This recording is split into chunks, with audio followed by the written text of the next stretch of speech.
Rev up your engines!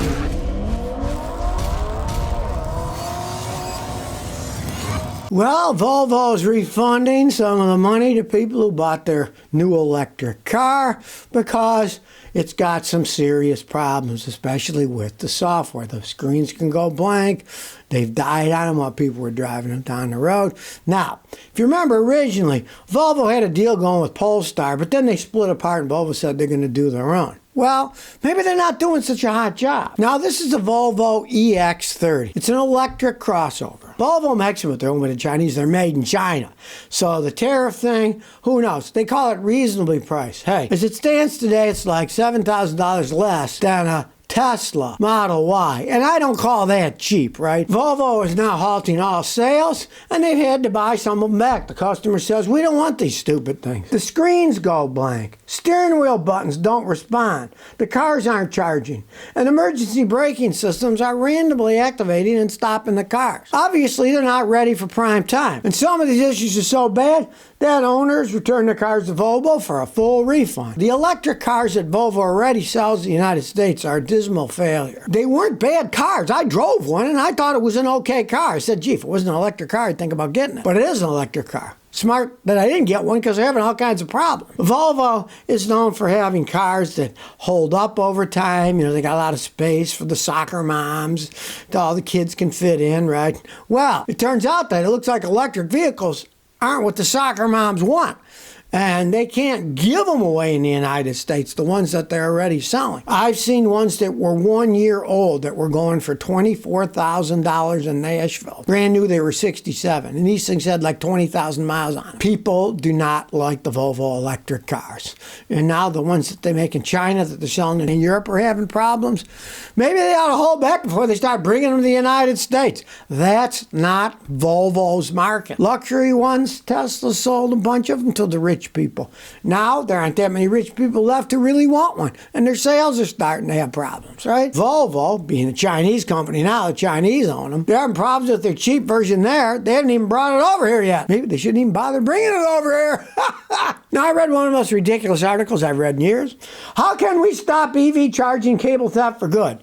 You'd think, oh, you know, maybe have guards guarding them, have them in a place where people watch, where they get paid while the people charge it. No, this guy's solution is, oh, don't blame it on the poor people that steal them. They're drug addicts and stuff. Blame it on the fences and the people who buy the cables and go after them, right? As I've said over and over and over again, the people who put these EV charging stations around are idiots who know nothing about society. What happens when you go to a gas station? There's someone there watching. They get paid to watch. They're inside the station, right? And in my day, when I was a kid, we came out and pumped the gas for you. There was a whole load of people working at the gas station. People weren't stealing anything because there were people there watching. On the opposite side, the idiots that put these charging stations, half the time they're at the back of a parking lot or in the middle of nowhere. So they're just asking for criminals to come and steal and vandalize them because there are no people guarding them. They don't want to put any money into the infrastructure more than they have to. It's bad enough that there's hardly any chargers for people who are dumb enough to buy electric cars as they're traveling across the country. But they could at least put them in secured areas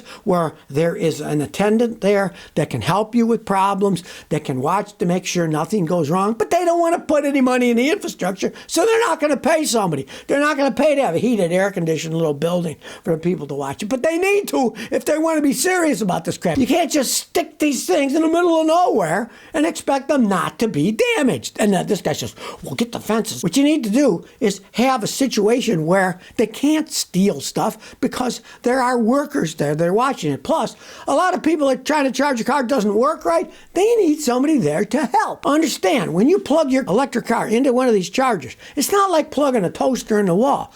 They're two computer systems, and they have to do what's called a handshake. The computer charger has to connect to your car. The two computers talk to each other to see, okay, what kind of car is it? How fast can I charge it? Is the wiring okay in the car? If there's too much heat, it'll shut it off. It's a very complicated thing. Things often go wrong. They need people there to help with it, but of course, they don't want to pay for it. Well, so much for green transportation in my old hometown of Houston, Texas. Houston just ended their bike share program. It's been up for years. You used to see them, you know, people put in a credit card, they rent the things, away they go. It was called B-Cycle, and it failed. People the other day went to the park. they reserved a bike, they went to get it out, it wouldn't come out.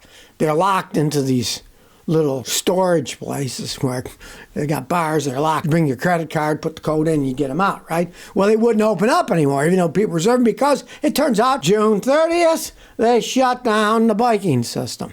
I myself wondered, one, it's Houston, Texas, right? It's so hot and humid. If you get up in the morning and open your front door, walk out 2 feet, you start sweating immediately. Not exactly a bicycle-friendly climate to begin with. And if you've ever driven in Houston, people are animals.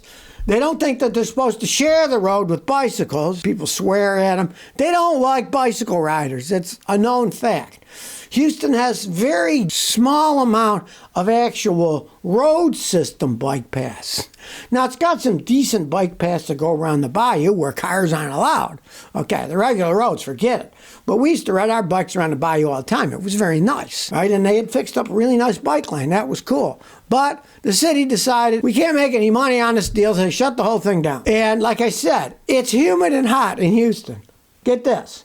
In 2020, it had 300,000 users. So doing pretty good, right? 4 years later, they had less than 50,000 users. Nobody was using the things. Well, I'll tell you one of the reasons. One of the reasons is because they were crappy and they fell apart. Half the time they weren't there, they had a flat tire, whatever. They did not maintain them. This is a problem that Texas, almost the entire state, has. They'll make something, but then they don't maintain it. They'll have parks, but then they won't mow the lawn. They won't take care of it. The bridges will fall apart. The buildings will rot. They'll have graffiti all over them, right? Well, in this case, they didn't maintain all these bikes. And who's going to rent them when the seat's missing or they're ripped up or the tires are flat, right? You got to maintain an infrastructure. And the city didn't want to do it anymore, so they shut the whole thing down. And now they're talking about, well, we'll auction off the bicycles and the stands. Who's going to buy these things? They're worn out old junky bikes and stands that have graffiti on them. Who's going to buy these things? You know, they're not going to. Now, the city gave this bike group $500,000 last year, and they still went under. Now, this bike service is gone, but now they said, oh, Houston Metro is currently reviewing to see if you can rent a bike from them. Oh, yeah, that'd work out really well, too, right? Another city service that they won't maintain the stuff, and they're going to rent you bikes. And, of course, it's out in the middle of nowhere. The vandals, the kids are going to steal parts off of them, which is exactly what happened. If you have things just sitting around, delinquents are going to vandalize them. Look at the problem they're having with electric car charging stations. They just put them in the middle of nowhere. Nobody's guarding them. They're just there, and then people come at night or whatever and steal the cables and break them and stuff. You have to have it done with people involved. You go to any tourist place like Block Island here off of Rhode Island. You rent a moped, you rent a bicycle, you rent them from human beings, you give them your driver's license, which they keep until you come back. You can't just let people take things out willy-nilly. They're going to steal them, they're going to destroy them. And then since they come back to an autonomous place and there's no people there, if you don't have people involved, guess what? Half the time they don't come back, or when they do come back, nobody fixes the problems that they have. Because there's nobody there. You just put it back on a machine. You got to have people involved. Hey, give it so people have jobs doing it too. It's a win-win. People get jobs. They help out. No, they got to do everything autonomously, right? Because, oh, the city's like, well, we don't want to pay people money for jobs. We'll do it automated, and then we'll save all this money. What a brilliant idea. It was just like the Houston stupid garbage system, right? They went to a autonomous system where one driver drives these Swedish-made garbage trucks that are right-handed to pick up the garbage. Well, now we don't need 2 workers. We only need the driver. We don't need the guy to put the cans in, so we save all their money. Oh, yeah, brilliant idea. They got trucks that are only one arm, so they got to go up the street and back down the street because they got to turn around to do the other side. And guess what? They're using twice as much fuel. They're polluting as much. Twice as much tires. The trucks weigh out twice as much. The trucks cost a lot more than the other trucks did, right? And the poor guy who used to be the garbage man who lifted the can, he didn't have a job anymore. Hey, he lived in the city. He paid taxes. These bean counters and these cursed bureaucracies are destroying our society. 3 women here in these ridiculous outfits they have. They robbed a gas station in San Antonio, and the police are looking for them. It was a Circle K gas station. They said They robbed them. They stole merchandise, and then they went to their car, and the clerk came out and said, you stole the stuff, and then one of them pulled out a gun and shot it up in the air. Kind of makes you wonder the stupidity of people these days.